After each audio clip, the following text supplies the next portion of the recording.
ವೀಕ್ಷಕರೇ, TMAES ಆಯುರ್ವೇದ ವಿಶೇಷ ಕಾರ್ಯಕ್ರಮಕ್ಕೆ ಎಲ್ಲರಿಗೂ ಸ್ವಾಗತ. ನಾನು ವೈಷ್ಣವಿ ನಾಡಿಗ್. ಇವತ್ತು ನಮ್ಮೊಂದಿಗಿದ್ದಾರೆ TMAES ಮೆಡಿಕಲ್ ಕಾಲೇಜಿನ ಅಸಿಸ್ಟೆಂಟ್ ಪ್ರೊಫೆಸರ್ ಆಗಿರುವಂತ ಡಾಕ್ಟರ್ ಚೈತ್ರಾ ಜೀವನ್ ಅವರು. ಕಾರ್ಯಕ್ರಮಕ್ಕೆ ಸ್ವಾಗತ ಮೇಡಮ್. ವೀಕ್ಷಕರೇ, ಇವತ್ತಿನ ಸಂಚಿಕೆಯಲ್ಲಿ ನಾವು ಯಾವ ಕಾಯಿಲೆ ಬಗ್ಗೆ ಮಾತಾಡ್ತಾ ಇದ್ದೀವಿ ಅಂತ ಅಂದ್ರೆ ಖಿನ್ನತೆ, ಅದರಲ್ಲೂ ಮಹಿಳೆಯರಿಗೆ ಇರುವಂತ ಖಿನ್ನತೆ ಬಗ್ಗೆ ಡಾಕ್ಟರ್ ಚೈತ್ರಾ ಜೀವನ್ ಅವರು ನಮಗೆ ಮಾಹಿತಿ ನೀಡಲಿದ್ದಾರೆ. ಕಾರ್ಯಕ್ರಮ ಶುರು ಮಾಡೋಣ ಅಂತ. ಮೊದಲಿಗೆ ಮೇಡಮ್, ಆಯುರ್ವೇದದಲ್ಲಿ ಈ ಸೈಕ್ಯಾಟ್ರಿಸ್ಟ್ ಡಿಪಾರ್ಟ್ಮೆಂಟ್ ಇರೋದಿಲ್ಲ ಅನ್ನೋದೇ ಒಂದು ಕನ್ಫ್ಯೂಷನ್. ಇದೆಯೋ ಇಲ್ವೋ ಅನ್ನೋದು ಸಾಕಷ್ಟು ಜನರಿಗೆ ಗೊತ್ತಿರೋದಿಲ್ಲ. ಅದ್ರ ಬಗ್ಗೆ ಏನಾದರೂ ಹೇಳಿ. ಉತ್ತಮವಾದ ಕ್ವಶನ್. ಸೊ ಆಯುರ್ವೇದದಲ್ಲಿ ಅಷ್ಟ ಅಂಗಗಳು ಅಂತ ಹೇಳಿದ್ದಾರೆ. ಸೊ ಕಾಯ ಬಾಲ ಗೃಹೋದ್ವಾಂಗ ಶಲ್ಯದಂಶ ಜರಾವೃಷಾನ ಅಂತ 8 ಬ್ರಾಂಚಸ್ ಏನಿದೆ, 8 ವಿಭಾಗಗಳೇನಿದೆ ಇದನ್ನ ಹೇಳಿದ್ದಾರೆ. ಸೊ ಕಾಯ ಅಂದರೆ ಈಗ ಜನರಲ್ ಮೆಡಿಸಿನ್ ಅಂತ ಕನ್ಸಿಡರ್ ಮಾಡ್ಬೋದು. ನೆಕ್ಸ್ಟ್ ಬಾಲ, ಸೊ ಇಲ್ಲಿ ಕೌಮಾರ ಆ್ಯಂಡ್ ಪ್ರಸೂತಿ ಅಂದರೆ ಪೀಡಿಯಾಟ್ರಿಕ್ ಇರ್ಬೋದು, ಇಲ್ಲ ಗೈನೆಕ್, OBG ಏನು ಹೇಳುತ್ತೆ, ಈ ಥರವಾದ ಈ ತೊಂದರೆಗಳಿಗೆ ಕಾರಣವಾಗುವಂಥ ಒಂದು ಡಿಪಾರ್ಟ್ಮೆಂಟ್ ಇದೆ. ಅದಾದ ನಂತರ ಬರೋದು ಗೃಹ ಚಿಕಿತ್ಸಾ. ಸೊ ಇಲ್ಲಿ ಮಾನಸ ರೋಗ ಅಂದರೆ ಮನೋವಿಜ್ಞಾನ ಆ್ಯಂಡ್ ಮಾನಸ ರೋಗ ಏನಿದೆ, ಇದಕ್ಕೆ ತರವಾದ ಕೆಲವೊಂದು ತೊಂದರೆಗಳ ಬಗ್ಗೆ, ಈಗ ಉನ್ಮಾದ ಇರ್ಬೋದು, ಇಲ್ಲ ಅಪಸ್ಮಾರ, ಎಪಿಲೆಪ್ಸಿ ಅಂತ ಏನು ಹೇಳ್ತೀವಿ, ಅತತ್ವಾಭಿನಿವೇಶ ಅಂದರೆ ನ್ಯೂರೋಸಿಸ್ ಅಂತ ಏನು ಹೇಳ್ತೀವಿ, ಈ ಥರವಾದ ಹಲವಾರು ತೊಂದರೆಗಳಿಗೆ ಸೊ ಇದನ್ನ ನ್ಯೂರೋ ಸೈಕ್ಯಾಟ್ರಿ ಅಂತ ನಾವಿಲ್ಲಿ ಕನ್ಸಿಡರ್ ಮಾಡ್ಬೋದು. ಸೊ ಈ ಥರನೂ ಒಂದು ಬ್ರಾಂಚ್ ಇದೆ ನಮ್ಮಲ್ಲಿ. ಕೇಳಿದ್ರಲ್ಲ ವೀಕ್ಷಕರೇ, ಸೈಕ್ಯಾಟ್ರಿಕ್ ಡಿಪಾರ್ಟ್ಮೆಂಟ್ ಕೂಡ ಆಯುರ್ವೇದದಲ್ಲಿದೆ. ಆ ಥರ ಮನಸ್ಸಿನ ರೋಗಗಳನ್ನ ಏನಾದರೂ ಖಿನ್ನತೆಗಳು ಇತ್ತು ಅಂತ ಅಂದ್ರೆ ನೀವು ಕೂಡ ಆಯುರ್ವೇದದಲ್ಲಿ ಇದಕ್ಕೆ ಔಷಧಿಯನ್ನ ಪಡಿಬಹುದು, ಅಂದ್ರೆ ಏನು ಟ್ರೀಟ್ಮೆಂಟ್ನ ಪಡಿಬಹುದು. ಖಂಡಿತ ಮೇಡಮ್, ಇವತ್ತು ನಾವು ಖಿನ್ನತೆ ಬಗ್ಗೆ ಮಾತಾಡ್ತಾ ಇದ್ದೀವಿ. ಅದರಲ್ಲೂ ಮಹಿಳೆಯರಲ್ಲಿ ಖಿನ್ನತೆ ಅಂತ ಹೇಳಿದ್ರೆ ಅದೇನಕ್ಕೆ ಸ್ಪೆಸಿಫಿಕ್ ಆಗಿ ಮಹಿಳೆಯರಿಗೆ ಅಂತ ಒತ್ತು ಕೊಟ್ಟಿರೋದಕ್ಕೆ ಏನು, ಅದರ ಇಂಪಾರ್ಟೆನ್ಸ್ ಏನು? ಓಕೆ, ಖಂಡಿತವಾಗ್ಲೂ ಇದ್ರ ಬಗ್ಗೆ ಡಿಸ್ಕಸ್ ಮಾಡೋಣ. ಸೊ ಈ ಖಿನ್ನತೆ ಏನಿದೆ ಇದೇನು ಹೊಸದೇನಲ್ಲ. ಪುರಾಣಗಳ ಕಾಲದಲ್ಲಿ ನೋಡ್ಬೋದು, ಇಲ್ಲ ಮಹಾಭಾರತದಲ್ಲಿ ಇರ್ಬೋದು, ರಾಮಾಯಣದಲ್ಲಿ. ಈಗ ರಾಮಾಯಣದಲ್ಲಿ ವಾಲ್ಮೀಕಿ ಶ್ರೀರಾಮ ಇರ್ಬೋದು, ಇಲ್ಲ ದಶರಥ ಅವರು ಖಿನ್ನತೆಗೆ ಒಳಗಾಗಿರ್ತಾರೆ. ಮಹಾಭಾರತದಲ್ಲಿ ಅರ್ಜುನ ಯುದ್ಧದ ಸಮಯದಲ್ಲಿ, ಇನ್ನು ಮುಂದೆ ನೋಡೋದಂದ್ರೆ ಗೌತಮ ಬುದ್ಧ, ಹೀಗೆ ಹಲವಾರು ಖಿನ್ನತೆಗೆ ಒಳಗಾದಂಥ ಉಲ್ಲೇಖಗಳನ್ನು ನಾವು ಇಲ್ಲಿ ನೋಡ್ಬೋದು. ಸೊ ಪ್ರೆಸೆಂಟ್ ಸಿಚುವೇಶನಲ್ಲಿ ನೋಡ್ಬೇಕಂದ್ರೆ ಈ ಖಿನ್ನತೆಗೆ ಡಿಪ್ರೆಷನ್ ಅಂತ ಏನಿದೆ, ಇದಕ್ಕೆ ಸುಮಾರು ನಮ್ಮ ವರ್ಲ್ಡ್ ವೈಡ್ 350 ಮಿಲಿಯನ್ ಜನರು ಖಿನ್ನತೆಗೆ ಒಳಗಾಗ್ತಿದ್ದಾರೆ. ಅದರಲ್ಲೂ 8 lakhs ಪೀಪಲ್ ಏನಿದ್ದಾರೆ ಸೂಸೈಡ್ ಅಟೆಂಪ್ಟ್ಸ್ ಏನಿದೆ ಇದನ್ನ ನಾವು ನೋಡ್ಬೋದು. ಇನ್ನು ಮಹಿಳೆಯರಲ್ಲೇ ನೋಡಬೇಕು ಅಂದರೆ ಈ ಪುರುಷರಿಗಿಂತ ಮಹಿಳೆಯರಲ್ಲಿ ಖಿನ್ನತೆ 2 ಪಟ್ಟು ಹೆಚ್ಚು ಬರುವಂಥ ಸಾಧ್ಯತೆ ಇದೆ. ಅಂದರೆ 4 ಮಹಿಳೆಯರಲ್ಲಿ ಒಬ್ಬ ಮಹಿಳೆ ಖಿನ್ನತೆಗೆ ಒಳಗಾಗುವಂಥ ಸಾಧ್ಯತೆ ಇದೆ. ಯಾವುದಾದ್ರೂ ಹಂತದಲ್ಲಿ ಖಿನ್ನತೆಗೆ ಒಳಗಾಗಬಹುದು. ದುರದೃಷ್ಟವಶಾತ್ 2/3 of the females are not getting any treatment approach. ಈ ಸ್ತ್ರೀ ಸಹಜ ವ್ಯಕ್ತಿತ್ವ ಅಂತ ಹೇಳೋ ಥರ ಅವಳು ಗಂಡ ಮಕ್ಕಳು ಸಂಸಾರ ಹೀಗೆ ಅವ್ರಿಗೋಸ್ಕರ ತನ್ನ ಜೀವನವನ್ನೆಲ್ಲ ಬದಿಗಿಟ್ಟು ಅವ್ರಿಗೋಸ್ಕರ ದುಡಿತಾ ವಿವಿಧ ಹಂತಗಳಲ್ಲಿ ಅವಳು ಜರ್ಜರಿತ ಆಗ್ತಾಳೆ. ಶಾರೀರಿಕವಾಗಿ ಮಾನಸಿಕವಾಗಿ ನಿಶಕ್ತಿಯನ್ನು ಹೊಂದಿರ್ತಾಳೆ. ಸೊ ಹಾಗಾಗಿ ಇವತ್ತು ನಾವು ಈ ಮಹಿಳೆಯರಲ್ಲಿ ಖಿನ್ನತೆ, ಅದರ ಕಾರಣ ಏನು, ಪರಿಹಾರ ಏನು ಅಂತ ಅದಕ್ಕೆ ಒತ್ತು ಕೊಡ್ತಾ ಇದ್ದೀವಿ. ನೀವು ಇವಾಗ ಮಹಿಳೆಯರಲ್ಲಿರೋ ಖಿನ್ನತೆಗೆ ಯಾಕೆ ಅಷ್ಟೊಂದು ಒತ್ತು ಕೊಟ್ಬಿಟ್ಟು ಮಾತಾಡಬೇಕು ಅಂತ ಹೇಳಿದ್ರೆ, ಇವಾಗ ಮೊದಲಿಗೆ ಖಿನ್ನತೆ ಅಂದರೆ ಏನು? ಓಕೆ, ಖಿನ್ನತೆ ಇಲ್ಲ ಡಿಪ್ರೆಷನ್ ಆರ್ ಆಯುರ್ವೇದದಲ್ಲಿ ಇದನ್ನು ವಿಷಾದ ಇಲ್ಲ ಚಿತ್ತಾವಸಾದ ಅವಸಾದ ಅಂತ ಹೇಳ್ತಾರೆ. ಸೊ ಅಸಿದ್ಧಿ ಭಯಾತ್ ವಿವಿಧೇಶು ಕರ್ಮೇಶು ಅಪ್ರವೃತ್ತಿ ಅಂತ ಆಯುರ್ವೇದದಲ್ಲಿ ಹೇಳಿದ್ದಾರೆ. ಅಂದರೆ ಕೆಲವೊಂದು ಬೇಸರದ ಘಟನೆಗಳು ನಡೆದಾಗ ಸಾಮಾನ್ಯವಾಗಿ ನಮಗೆ ದುಃಖ ಆಗತ್ತೆ. ಸೊ ಈ ಥರವಾದ ವಿಚಾರಗಳು, ಯೋಚನೆಗಳು, ಭಾವನೆಗಳು 2 ವಾರಕ್ಕಿಂತ ಹೆಚ್ಚು ಇದ್ದು ಅದು ಪದೇ ಪದೇ ನಮ್ಮ ಜೀವನದಲ್ಲಿ ತೊಂದರೆಯನ್ನು ಉಂಟು ಮಾಡ್ತಾ ಇದೆ, ನಮ್ಮ ಆರೋಗ್ಯದಲ್ಲಿ ಏರುಪೇರನ್ನು ಉಂಟು ಮಾಡ್ತಿದೆ ಅಂದರೆ ನಾವಿದನ್ನ ಖಿನ್ನತೆ ಅಂತ ಕರಿಬೋದು. ಕೇಳಿದ್ರಲ್ಲ ವೀಕ್ಷಕರೇ, ಇವಾಗ ಖಿನ್ನತೆ ಅಂದರೆ ಏನು ಅಂತ ನಿಮಗೆ ತಿಳಿದಿರತ್ತೆ ಅಂತ ಭಾವಿಸ್ತೇನೆ. ಮೇಡಮ್, ಈ ಖಿನ್ನತೆ ಉಂಟಾಗೋದಕ್ಕೆ ಏನೇನು ಕಾರಣಗಳಿರುತ್ತೆ? ಓಕೆ, ಸೊ ಮೊದಲನೇದಾಗಿ ನೋಡೋದಂದರೆ ಹೆರಿಡಿಟ್ರಿ ಕಾಸಸ್. ಸೊ ಅಂದರೆ ಅನುವಂಶೀಯ. ತಂದೆ ಇಲ್ಲ ತಾಯಿ, ಫಾದರ್ ಆರ್ ಮದರ್, ಯಾರಾದರೂ ಒಬ್ಬರು ಈ ತೊಂದರೆಯನ್ನು ಅನುಭವಿಸ್ತಿದ್ದಾರೆ ಅಂದರೆ ಮಕ್ಕಳಿಗೆ 20% ಬರೋವಂಥ ಸಾಧ್ಯತೆ ಇದೆ.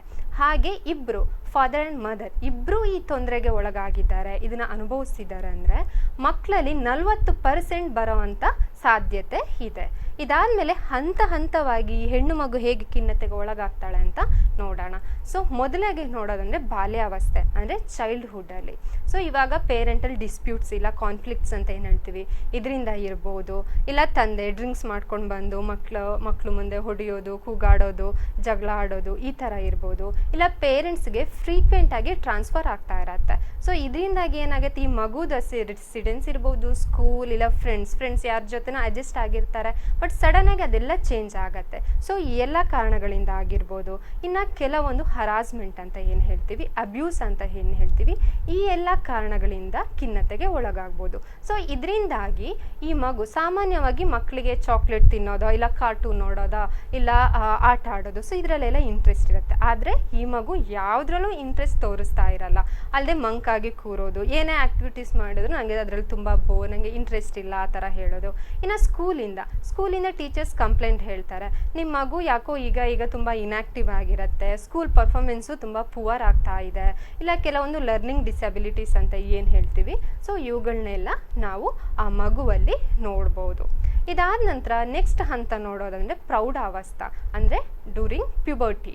ಸೊ ಈ ಸಮಯದಲ್ಲಿ ಸಾಮಾನ್ಯವಾಗಿ ದೇಹದ ಕೆಲವೊಂದು ಶೇಪ್ ಆರ್ ಸೈಜ್ ಏನಿದೆ ಇದರಲ್ಲಿ ಚೇಂಜಸ್ ಆಗೋದ್ರಿಂದ ಪೇರೆಂಟ್ಸ್ ಸಡನ್ನಾಗಿ ನೀನು ಆ ಥರ ಬಟ್ಟೆ ಹಾಕೋಬೇಡ, ನೀನು ಈ ಥರ ಕೂರಬೇಡ, ಅವನ ಜೊತೆ ಮಾತಾಡೋಕ್ಕೆ ಹೋಗಬೇಡ, ಸೊ ಈ ಥರ ಎಲ್ಲ ರಿಸ್ಟ್ರಿಕ್ಷನ್ ಹಾಕೋದಕ್ಕೆ ಸ್ಟಾರ್ಟ್ ಮಾಡ್ತಾರೆ. ಸೊ ಇದರಿಂದಾಗಿ ಪೋಷಕರೊಂದಿಗೆ ಕೆಲವೊಂದು ಸರಿ ಸಂಘರ್ಷ ಸ್ಟಾರ್ಟ್ ಆಗ್ಬೋದು.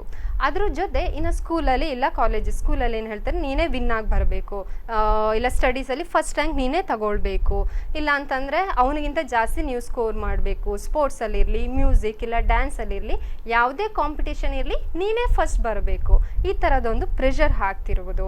ಇಲ್ಲ ಕೆಲವೊಂದು ಲೈಂಗಿಕತೆ ಅಂದರೆ ಸೆಕ್ಷುವಲ್ ಹರಾಸ್ಮೆಂಟ್ಗಳು ಏನಿರ್ಬೋದು, ಈ ಎಲ್ಲ ಕಾರಣಗಳಿಂದ ಪ್ರೌಢಾವಸ್ಥೆಯಲ್ಲಿ ಖಿನ್ನತೆಗೆ ಒಳಗಾಗುವಂಥ ಸಾಧ್ಯತೆ ಇದೆ.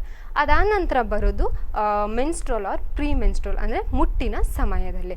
ಸೊ ಸಾಮಾನ್ಯವಾಗಿ ದೇಹದಲ್ಲಿ ಕೆಲವೊಂದು ಹಾರ್ಮೋನ್ಗಳ ಚೇಂಜಸ್ ಅಂದರೆ oestrogen, progesterone and other hormones ಏನಿರುತ್ತೆ, ಸೊ ಇವುಗಳ ಚೇಂಜಸ್ಸಿಂದಾಗಿ ಮೂಡ್ ಏನಿದೆ ಅದನ್ನು ಕಂಟ್ರೋಲ್ ಮಾಡುವಂತಹ ಸೆರೋಟೋನಿನ್ ಹಾರ್ಮೋನ್ನ ಮೇಲೆ ಇದು ಪರಿಣಾಮ ಬೀಳುತ್ತೆ. ಅದನ್ನು ಕಾರ್ಯವನ್ನು ಮಾಡದಂತೆ ಇದು ಅಡ್ಡ ಪರಿಣಾಮವನ್ನು ಬೀಳುತ್ತೆ. ಸೊ ಇದರಿಂದಾಗಿ ಹೆಣ್ಣು ಮಗುವಿನಲ್ಲಿ ಈ ಮುಟ್ಟಿನ ಸಮಯದಲ್ಲಿ ಇಲ್ಲ ಮುಟ್ಟು ಬರೋ ಸ್ವಲ್ಪ ದಿನಗಳ ಮುಂಚೆ ಕಿರಿಕಿರಿ ಆಗೋದು, ಇಲ್ಲ ಬ್ರೆಸ್ಟ್ ಟೆಂಡರ್ನೆಸ್ ಇರ್ಬೋದು, ಇರಿಟೇಬಿಲಿಟಿ ಇರ್ಬೋದು. ಸೊ ಈ ಎಲ್ಲ ತೊಂದರೆಗಳನ್ನ ನಾವು ಇಲ್ಲ ಕಿಬ್ಬೊಟ್ಟೆ ನೋಯೋದು, ಈ ಥರವಾದ ತೊಂದರೆಗಳನ್ನ ನಾವು ನೋಡ್ಬೋದು. ಸೊ ಹೀಗಾಗಿ ಅವಳಿಗೆ ಸ್ಟಡೀಸಲ್ಲಿ ಇರ್ಬೋದು, ಜಾಬಲ್ಲಿ ಇರ್ಬೋದು, ಇಲ್ಲ ರಿಲೇಷನ್ಶಿಪ್ಪಲ್ಲಿ ಕೆಲವೊಂದು ತೊಂದರೆಗಳನ್ನ ಕಿರಿಕಿರಿನ ಉಂಟು ಮಾಡುತ್ತೆ. ಸೊ ಇದು ಒಂದು ಮಟ್ಟಕ್ಕಿದ್ರೆ ಓಕೆ, ಇದು ಹೀಗೆ ಮುಂದುವರಿತಾ ಇದೆ, ಇನ್ನು ಮುಂದಿನ ಹಂತಕ್ಕೆ ಹೋಗ್ತಿದೆ ಅಂದರೆ ಇದನ್ನ PMDD ಅಂತ ಹೇಳ್ತೀವಿ, ಅಂದರೆ ಪ್ರೀ ಮೆನ್ಸ್ಟ್ರುವಲ್ ಡಿಸ್ಫೋರಿಕ್ ಡಿಸಾರ್ಡರ್ ಅಂತ ಕರಿತೀವಿ. ಸೊ ಇದಕ್ಕೆ ಚಿಕಿತ್ಸೆಯ ಅಗತ್ಯ ತುಂಬ ಇದೆ. ಅದಾದ ನಂತರ ನೋಡೋದಂದರೆ ಡ್ಯೂರಿಂಗ್ ಪ್ರೆಗ್ನೆನ್ಸಿ ಅಂತ ಹೇಳ್ಬೋದು. ಸೊ ಇಲ್ಲಿ ಮಗು ಪಡೆಯುವಂಥ ಒಂದು ಅದರಲ್ಲಿ ಅಸಫಲತೆ ಇರ್ಬೋದು, ಇಲ್ಲ ಫ್ರೀಕ್ವೆಂಟ್ ಆಗಿ ಅಬೋಷನ್ ಆಗ್ತಿರೋದು, ಮಿಸ್ಕ್ಯಾರೇಜ್ ಅಂತ ಏನು ಹೇಳ್ತೀವಿ ಅದಾಗ್ತಿರ್ಬೋದು, ಇಲ್ಲ ಅಂತಂದರೆ ಬಂಜೆತನ, ಇಲ್ಲ ಇನ್ನೊಂದೊಂದು ಸರಿ ಅನ್ವಾಂಟೆಡ್ ಪ್ರೆಗ್ನೆನ್ಸಿ ಏನಿರ್ಬೋದು, ಇಲ್ಲ ಫಿನಾನ್ಷಿಯಲಿ ಇಲ್ಲ ಸಾಮಾಜಿಕ ಯಾವುದು ಅವರಿಗೆ ಸಪೋರ್ಟ್ ಸರಿಯಾಗಿ ಸಿಗದೇ ಇದ್ದಿರ್ಬೋದು. ಅದಾದಮೇಲೆ ಆ್ಯಂಟಿ ಡಿಪ್ರೆಸೆಂಟ್ ತಗೊಳ್ತಾ ಇರ್ತಾರೆ, ಸೊ ಪ್ರೆಗ್ನೆಂಟ್ ಅಂದ್ಕೊಂಡು ಸಡನ್ನಾಗಿ ಸ್ಟಾಪ್ ಮಾಡ್ತಾರೆ. ಇನ್ನು ಕೆಲವೊಂದು ಡ್ರಗ್ಸ್, ಈಗ ಸಿಗರೇಟ್ ಅಂತೆ ಇಲ್ಲ ಡ್ರಿಂಕ್ಸ್, ಇದಕ್ಕೆಲ್ಲ ಅಡಿಕ್ಟ್ ಆಗ್ತಾರೆ. ಸೊ ಈ ಎಲ್ಲ ಕಾರಣಗಳಿಂದ ಪ್ರೆಗ್ನೆನ್ಸಿ ಟೈಮಲ್ಲಿ ಮತ್ತೆ ಖಿನ್ನತೆಗೆ ಒಳಗಾಗೋ ಚಾನ್ಸಸ್ ಇದೆ. ಅದಾದ ನಂತರ ಹೇಳೋದಂದರೆ ಪೋಸ್ಟ್ ಪಾರ್ಟಮ್ ಡಿಪ್ರೆಷನ್ ಅಂದರೆ ಡೆಲಿವರಿ ಇಮಿಡಿಯೇಟ್ಲಿ ಆಫ್ಟರ್ ಡೆಲಿವರಿ ಆದ ತಕ್ಷಣ. ಸೊ ಇಂಥ ಸಮಯದಲ್ಲಿ ಸಾಮಾನ್ಯವಾಗಿ ಟ್ರಿಪ್ಟೋಫ್ಯಾನ್ ಆ್ಯಂಡ್ ಸೆರೋಟೋನರ್ಜಿಕ್ ಡಿಸ್ಫಂಕ್ಷನ್ ಏನಿದೆ ಇದರಿಂದಾಗಿ ಇರ್ಬೋದು, ಇಲ್ಲ ನ್ಯೂಲಿ ಬಾರ್ನ್ ಬೇಬಿ ಏನಿದೆ ಅದು ನೋಡ್ಕೊಳ್ಳೋ ಅಂಥ ಒಂದು ಜವಾಬ್ದಾರಿ ಇರ್ಬೋದು, ಇಲ್ಲ ಅಂದರೆ ಆ ಬ್ರೆಸ್ಟ್ ಫೀಡಿಂಗ್, ರಾತ್ರಿ ಎಲ್ಲ ನಿದ್ದೆ ಇರಲ್ಲ, ಅದ್ರ ಜೊತೆ ಡಾಕ್ಟರ್ ಒಂಥರ ಸಜೆಷನ್ ಮಾಡ್ತಿರ್ತಾರೆ, ಮನೇಲಿ ಹಿರಿಯರೆಲ್ಲ ಕಂಪ್ಲೀಟ್ ರಿಸ್ಟ್ರಿಕ್ಷನ್ ಹಾಕ್ತಿರ್ತಾರೆ, ಜಾಬ್ ಬಿಡಬೇಕಾಗತ್ತೆ, ಮನೆ ಒಳಗಡೆನೆ 4 ಗೋಡೆಗಳ ಮಧ್ಯೆ ಅವಳು ಬಂದಿ ಆಗಿರ್ತಾಳೆ. ಇನ್ನೊಂದು ಸರಿ ನೋಡೋದಂದರೆ ಕೆಲವೊಂದು ಸಾಮಾಜಿಕ ಮುಗ್ಗಟ್ಟುಗಳು ಇರ್ಬೋದು, ಗಂಡನ ಪ್ರೀತಿ ಸರಿಯಾಗಿ ದೊರೀತಾ ಇರಲ್ಲ, ಅವನದು ಆರೈಕೆ ಇರಲ್ಲ. ಸೊ ಎಲ್ಲ ಕಾರಣಗಳಿಂದಾಗಿ ಅವಳಲ್ಲಿ ಬೇಬಿ ಬ್ಲೂಸ್ ಅಂತ ಏನಿದೆ ಇದನ್ನು ನೋಡ್ಬೋದು. ಸೊ ಈ ಬೇಬಿ ಬ್ಲೂಸ್ ಅಂದರೆ ಆ ಮಗುನ ನೋಡ್ಕೊಳ್ಳೋದ್ರಲ್ಲಿ ಅವಳಿಗೆ ಅಸಮರ್ಥತೆ ಇರ್ಬೋದು, ಇಲ್ಲ ಅಂತಂದರೆ ಆ ಮಗುವಿಗೆ ಹಾರ್ಮ್ ಮಾಡುವಂಥ ಕೆಲವೊಂದು ಯೋಚನೆಗಳಿರ್ಬೋದು.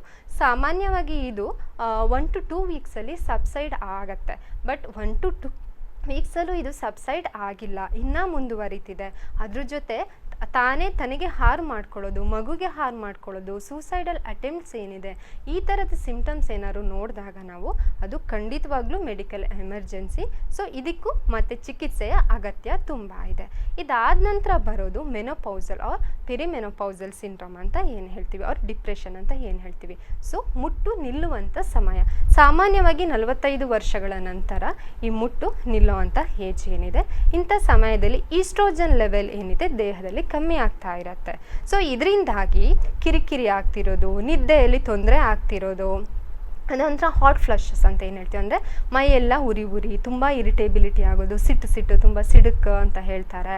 ಅದಾದ ನಂತರ ಎಂಟಿನೆಸ್ ಸಿಂಡ್ರೋಮ್ ಅಂತ ಹೇಳ್ತೀವಿ, ಅಂದರೆ ಈ ಗಂಡ ಮಕ್ಕಳು ಸಂಸಾರ ಎಲ್ಲರೂ ನನ್ನ ದೂರ ಮಾಡಿದ್ದಾರೆ, ನಾನು ಯಾರಿಗೂ ಬೇಡವಾಗಿದ್ದೀನೋ, ನಾನೊಬ್ಳು ದೂಷಿಯುಕ್ತ ಅನ್ನೋ ಕೆಲವೊಂದು ಭಾವನೆಗಳಿರ್ಬೋದು. ಸೊ ಈ ಎಲ್ಲ ಕಾರಣಗಳಿಂದ ಅವಳು ಮತ್ತೆ ಖಿನ್ನತೆಗೆ ಒಳಗಾಗ್ಬೋದು.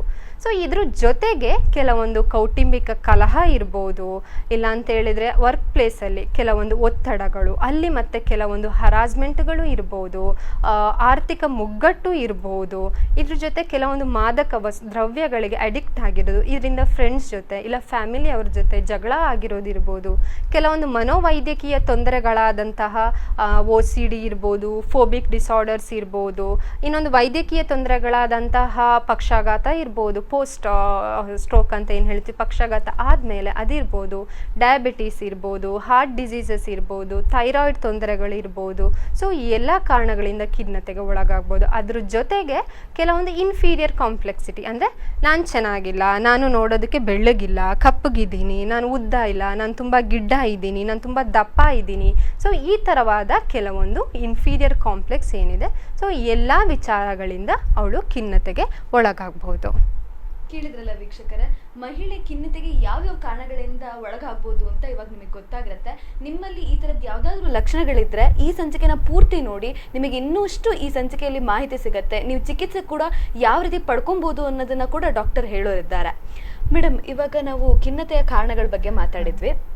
ಈ ಖಿನ್ನತೆ ಉಂಟಾಗೋದು ದಿನದಲ್ಲಿ ಇಂಥ ಪರ್ಟಿಕ್ಯುಲರ್ ಟೈಮಲ್ಲಾಗಲಿ ಅಥವಾ ವರ್ಷದ ಇಂಥ ಋತುವಿನಲ್ಲಿ ಇದು ಜಾಸ್ತಿ ಇರುತ್ತೆ, ಆ ಥರ ಏನಾದರೂ ಇದೆಯಾ? ಖಂಡಿತ ಇದೆ. ಸೊ ಸಾಮಾನ್ಯವಾಗಿ ವಿಂಟರ್ ಸೀಸನ್ ಏನಿದೆ, ಚಳಿಗಾಲ ಏನಿದೆ, ಅಂಥ ಟೈಮಲ್ಲಿ ಖಿನ್ನತೆಗೆ ಜಾಸ್ತಿ ಒಳಗಾಗ್ತಾರೆ ಅಂತ ಹೇಳ್ತಾರೆ. ಸೊ ಇದನ್ನ SAD ಅಂತ ಹೇಳ್ತಾರೆ. ಸೊ ಇಲ್ಲಿ ಸೀಸನಲ್ ಅಫೆಕ್ಟಿವ್ ಡಿಸಾರ್ಡರ್ ಅಂತ ನಾವು ಕರಿತೀವಿ. ಈಗ ಸಾಮಾನ್ಯವಾಗಿ ಜಗತ್ತಲ್ಲಿ ಏನಾಗುತ್ತೆ ಅದು ಮನುಷ್ಯನ ದೇಹದಲ್ಲೂ ಚೇಂಜಸ್ ಆಗ್ತಾ ಇರುತ್ತೆ. ಅಂದರೆ ಇದನ್ನ ಲೋಕ ಸಾಮ್ಯ ಪುರುಷ ಅಂತ ಒಂದು ಕಾನ್ಸೆಪ್ಟ್ ಇದೆ. ಸೊ ಈಗ ಸಾಮಾನ್ಯವಾಗಿ ಚಳಿಗಾಲ ಸ್ಟಾರ್ಟ್ ಆಯ್ತಂದ್ರೆ ಎಲೆಗಳೆಲ್ಲ ಉದುರೋದಕ್ಕೆ ಸ್ಟಾರ್ಟ್ ಆಗುತ್ತೆ. ಅದಾದಮೇಲೆ ಸೂರ್ಯನ ಬೆಳಕು ತುಂಬ ಕಮ್ಮಿ ಇರುತ್ತೆ. ಸೊ ಹಾಗೆ ದೇಹದಲ್ಲೂ ಅಷ್ಟೇ ಕೆಲವೊಂದು ಕೆಮಿಕಲಿ ಚೇಂಜಸ್ ಆಗ್ತಾ ಇರುತ್ತೆ. ಈ ಸೂರ್ಯನ ಬೆಳಕು ಕಮ್ಮಿ ಆಗೋದ್ರಿಂದ ಈ ಕೆಟಕೊಲಮೈನ್ ಇರ್ಬೋದು, ಸೆರೋಟೋನಿನ್ ಲೆವೆಲ್ ಏನಿರ್ಬೋದು ಅದರಲ್ಲೂ ಚೇಂಜಸ್ ಇರುತ್ತೆ. ಇನ್ನು ಮೆಲಟೋನಿನ್ ಲೆವೆಲ್ ಏನಿರುತ್ತೆ ಅದು ಜಾಸ್ತಿ ಆಗಿರುತ್ತೆ. ಸೊ ಈ ಮೆಲಟೋನಿನ್ ಲೆವೆಲ್ ಜಾಸ್ತಿ ಆದರೆ ತುಂಬ ನಿದ್ದೆ ಬರ್ತಿರೋದು, ತುಂಬ ಲೆಥರ್ಜಿಯಾಗಿ ಇರೋದು. ಸೊ ಈ ಥರವಾದ ತೊಂದರೆಗಳನ್ನ ನಾವು ನೋಡ್ಬೋದು. ಅದ್ರ ಜೊತೆ ಬೆಳಗ್ಗಿನ ಟೈಮಲ್ಲಿ ಮಾರ್ನಿಂಗ್ ಬ್ಲೂಸ್ ಅಂತ ಕರಿತೀವಿ. ಸೊ ಬೆಳಗ್ಗಿನ ಟೈಮಲ್ಲಿ ಹೆಚ್ಚಾಗಿ ಖಿನ್ನತೆಗೆ ಒಳಗಾಗುವಂಥ ಸಾಧ್ಯತೆಗಳು ಇದ್ದಾವೆ. ಓಕೆ, ಅಂದ್ರೆ ಈ ಟೈಮ್ ದಿನಚರಿಯಲ್ಲಿ ಇಂಥ ಟೈಮಲ್ಲಿ ಅಂತ ಮತ್ತೆ ವರ್ಷದ ಋತುವಿನಲ್ಲೂ ಡಿಪೆಂಡ್ ಆಗಿರುತ್ತೆ. ಓಕೆ, ಇದು ಯಾಕಾಗುತ್ತೆ ಅಂತ ಕೇಳ್ಬೋದಾ? ಅಂದ್ರೆ ಅದಕ್ಕೆ ಉತ್ತರ ಇದೆ ಅಥವಾ ಅದು ಅದೇ ಈ ತರ ಒಂದು ಚೇಂಜಸ್ ನಮ್ಮ ಹಾರ್ಮೋನಲ್ಲಿ ಏನು ಕೆಮಿಕಲ್ಸ್ ಏನು ಚೇಂಜಸ್ ಇದೆ ಬ್ರೈನ್ ಅಲ್ಲಿ ಆಗತ್ತೆ. ಸೊ ಅದರಿಂದನೂ ಅದ್ರ ಜೊತೆ ನಮ್ಮ ಸುತ್ತಲಿನ ಪರಿಸರದ ಕೆಲವೊಂದು ಚೇಂಜಸ್, ಈಗ ಸನ್ಲೈಟ್ ಏನಿದೆ ಅದು ಕಮ್ಮಿ ಆಗ್ತಿರತ್ತೆ. ಸೊ ಈ ಎಲ್ಲ ಕಾರಣಗಳಿಂದ ಆಗ್ತಿರತ್ತೆ ಅಂತ ಹೇಳ್ಬೋದು. ಮೇಡಮ್, ಈ ಖಿನ್ನತೆಗೆ ಒಳಗಾಗಿರೋರು ಆಗಿದ್ದಾರೆ ಅನ್ನೋದನ್ನ ಹೇಗೆ ಗುರುತಿಸ್ಕೊಬಹುದು? ಅಂದ್ರೆ ಅದರ ಲಕ್ಷಣಗಳು ಏನೇನಿದೆ? ಓಕೆ, ಖಂಡಿತವಾಗ್ಲು. ಸೊ ಲಕ್ಷಣಗಳು ನೋಡಬೇಕಾದ್ರೆ ಮೊದಲಾಗಿ ನಿದ್ರಾಹೀನತೆ ಆಗ್ತಾ ಇರತ್ತೆ, ನಿದ್ದೆಯಲ್ಲಿ ತುಂಬ ಡಿಸ್ಟರ್ಬ್ ಆಗ್ತಾ ಇರೋದು. ಇನ್ನು ಹಸಿವು ಆಗ್ತಾನೆ ಇಲ್ಲ, ನಂಗೆ ತುಂಬ ಕಮ್ಮಿ ಹಸಿವು ಆಗ್ತಿದೆ, ತಿನ್ನೋದಕ್ಕೆ ಇಂಟ್ರೆಸ್ಟ್ ಬರ್ತಿರಲ್ಲ ಅಂತ ಹೇಳ್ತಿರ್ತಾರೆ. ಸೊ ಅದ್ರ ಜೊತೆ ಕೆಲವೊಂದು ನಿದ್ದೆಯಲ್ಲಿ ತೊಂದರೆ ಆಗುತ್ತೆ. ಅದೇ ಹಾಗೆ ಕಂಟಿನ್ಯೂ ಆದಾಗ ಅವರು ತುಂಬ ಒತ್ತಡಕ್ಕೆ ಒಳಗಾಗ್ತಾರೆ. ಮುಂದೆ ಹೆಲ್ಪ್ಲೆಸ್ನೆಸ್, ವರ್ತ್ಲೆಸ್ನೆಸ್, ಹೋಪ್ಲೆಸ್ನೆಸ್ ಅಂತ ಏನು ಹೇಳ್ತೀವಿ, ಅಂದರೆ ನನ್ನಿಂದ ಏನೂ ಮಾಡೋದಕ್ಕೆ ಸಾಧ್ಯ ಇಲ್ಲ, ನನ್ನಿಂದ ಯಾರಿಗೂ ಪ್ರಯೋಜನ ಇಲ್ಲ, ನನಗೆ ಫ್ಯೂಚರೇ ಇಲ್ಲ, ನಾನು ಒಂಥರ ದೂಷಿಯುಕ್ತ, ನಾನೊಬ್ಳು ನಿರುಪಯುಕ್ತ ಎಂಬ ಭಾವನೆಗಳು ಅವರಿಗೆ ತುಂಬ ಬರ್ತಿರತ್ತೆ. ಸೊ ಅದ್ರ ಜೊತೆ ಈ ಲೈಂಗಿಕ ಆಸಕ್ತಿನ ಅವರಲ್ಲಿ ಕಡಿಮೆ ಆಗ್ತಾ ಇರತ್ತೆ. ಇನ್ನೊಂದು ಕೆಲವೊಂದು ಸ್ವಯಂ ಹಾನಿಯ ವಿಚಾರಗಳಿರ್ಬೋದು, ಆತ್ಮಹತ್ಯೆ ಈ ಥರ ವಿಚಾರಗಳಿರ್ಬೋದು, ಇಲ್ಲ ದೇಹದ ಅನೇಕ ಭಾಗಗಳಲ್ಲಿ ನೋವು, ಅಂದರೆ ತಲೆನೋವು, ಇಲ್ಲ ನನಗೆ ಕತ್ತು ನೋವು ಬರ್ತಾ ಇರತ್ತೆ, ಅಲ್ಲಿ ದೇಹದಲ್ಲಿ ಹಲವು ಭಾಗಗಳಲ್ಲಿ ನೋವು ಬರ್ತಾ ಇರತ್ತೆ ಅಂತ ಹೇಳ್ತಾರೆ. ಸೊ ಈ ಸಿಂಪ್ಟಮ್ಸ್, ಈ ಲಕ್ಷಣಗಳನ್ನ ನೋಡ್ಬೇಕಂದ್ರೆ ಈ ಮಹಾಭಾರತದಲ್ಲಿ ಅರ್ಜುನ ಯುದ್ಧ ಮಾಡೋ ಟೈಮಲ್ಲಿ ಭಗವದ್ಗೀತೆಯಲ್ಲಿ ಫಸ್ಟ್ ಚಾಪ್ಟ್ರಲ್ಲಿ ಮೆನ್ಷನ್ ಮಾಡಿದ್ದಾರೆ.